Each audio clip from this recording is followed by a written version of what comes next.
Okay, so I wanted to talk about something that we have talked about before, but put it in a slightly different context. And that is Maitri, which is friendliness. And it really means like friendliness towards those who are happy. Karuna, compassion for those who are in suffering. And mudita, which is happiness, or it can be translated as joy or empathetic joy, but it's happiness for those who are virtuous, those who are doing good things without any sense of jealousy. You're just happy for them.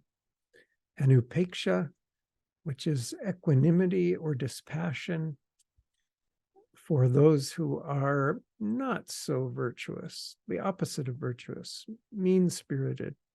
And actually, in Buddhism, these are called the four immeasurables. But I believe long before Buddhism, they were part of the traditional Indian spiritual culture and are mentioned, of course, in the Yoga Sutras in the first chapter. And the reason these are so important, on the one hand, they purify the mind. But the thing is that we're doing very advanced practices here. And sooner or later, you're going to have the experience that your mind is almost infinitely powerful, unimaginably powerful.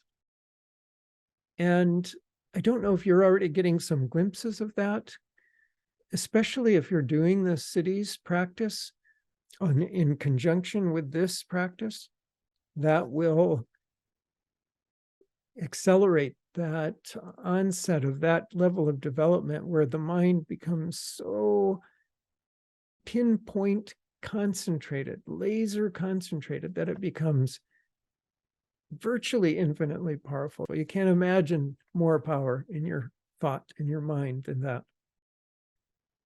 And when that starts to become the case, it doesn't mean that you're perfect. You may still have vasanas, different tendencies that come, from your past. And so sooner or later, you can be triggered, and you will be triggered if you're interacting with people. Unless you're living in a cave high up in the mountains in the Himalayas, sooner or later, you're going to be triggered. And if your mind is this powerful, then, and you indulge in that, like you react and you lose your self-awareness, then it actually is very damaging to you, because that power, this immense power of mind and prana in your system getting focused in a negative way is very, very damaging to you, to your mind, to your body, to your heart. Even now, if you get angry, you can feel you become flushed. You might feel the adrenaline. Whatever you feel, you can feel something.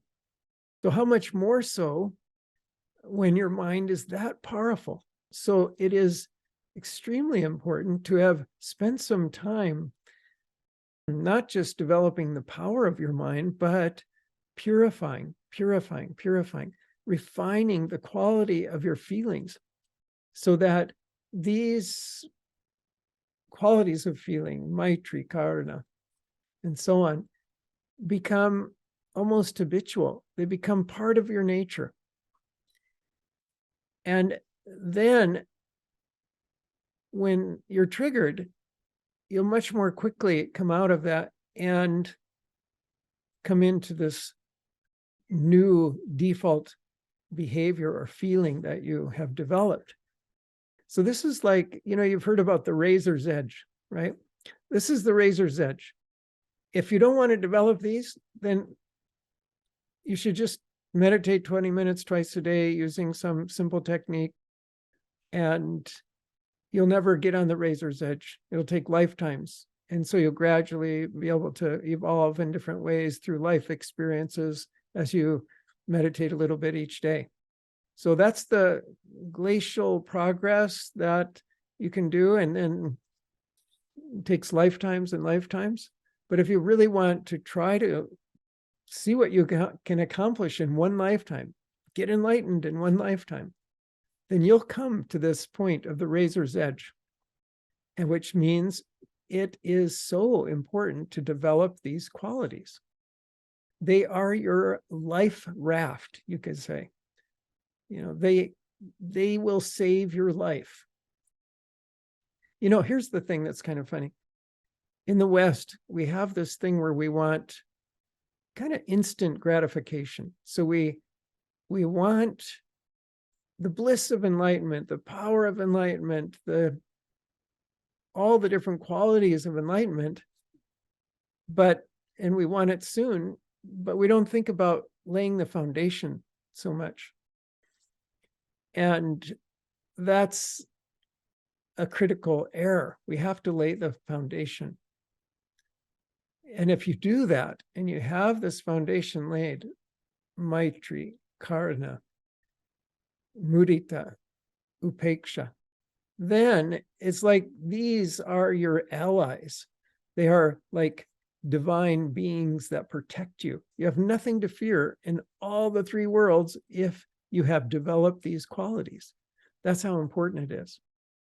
It's really critical to start putting some attention on this now, so that as you get to that point where you have that spiritual power, that immense power of concentration of mind. And when I say concentration, I don't mean effort. It's a state of concentration. That is actually what concentration means in the Yoga Sutras, in the various scriptures on meditation. It doesn't mean that you're making an effort.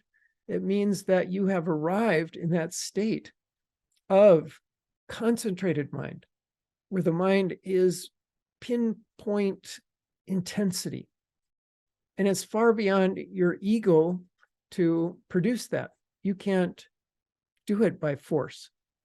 You do it by refining and refining the mind till it is so clear at such a subtle state.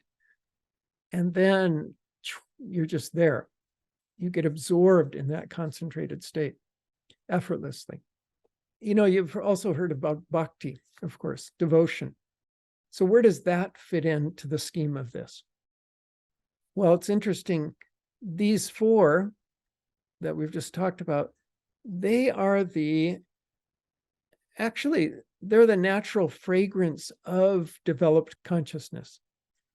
As you approach enlightenment, as you get near enlightenment, then you'll find these qualities naturally flowering in your mind and heart. And so they're natural to a pure heart. When somebody's suffering, you have a pure heart, you'll feel compassion. If somebody's happy, you have a pure heart, you're going to feel friendliness towards them. You're going to feel that loving kindness towards them.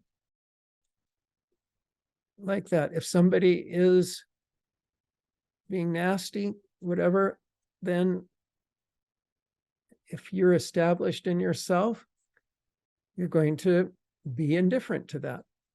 Upeksha. And likewise, if somebody's virtuous, that their virtue is presented to you, you experience it, then you're going to feel joy for them. So these are natural feelings, and they are natural on this plane of existence, but they can also apply, like, for instance, if you meet celestial beings, even on other planes of existence, then these same feelings can apply. You may meet souls in other realms who are enjoying heavenly delights and different such things, and you may feel compassion for them because they're no longer, pursuing the infinite. They're happy with these pleasures. So you feel compassion for them. So you can even apply these to other realms. However, for the most part, they apply to this realm. Whereas devotion, bhakti, is directed to the divine itself, whether that is in the form of the guru or the form of the Ishtadevata, the deity. So you could say these four qualities have to do with this realm, and devotion has to do with the realm of the divine, our relation to the divine. Now that's selfless devotion, which only really comes into play once you're full within yourself. You can't really have selfless devotion until you're full within yourself. So it has to be in the vicinity of cosmic consciousness, when you're fullness of awareness. There's fulfillment, some value of very profound fulfillment. Then you can have selfless devotion. Before that, devotion can be mixed with a lot of self-interest, so it's not exactly the same thing. Any questions? I hope I've conveyed how important it is. You won't believe it. Only if you get to the point of having a very, very, that intensely powerful state of mind, and then the inevitable reaction comes, because you're not going to be perfect. Then you'll realize it's the difference between, they say genius and insanity are very close. It's actually the difference between spiritual genius, if you have these four developed, or spiritual insanity if you don't.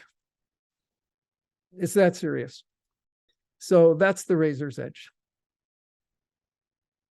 All right. I hope I haven't scared anybody. Because you can develop these qualities.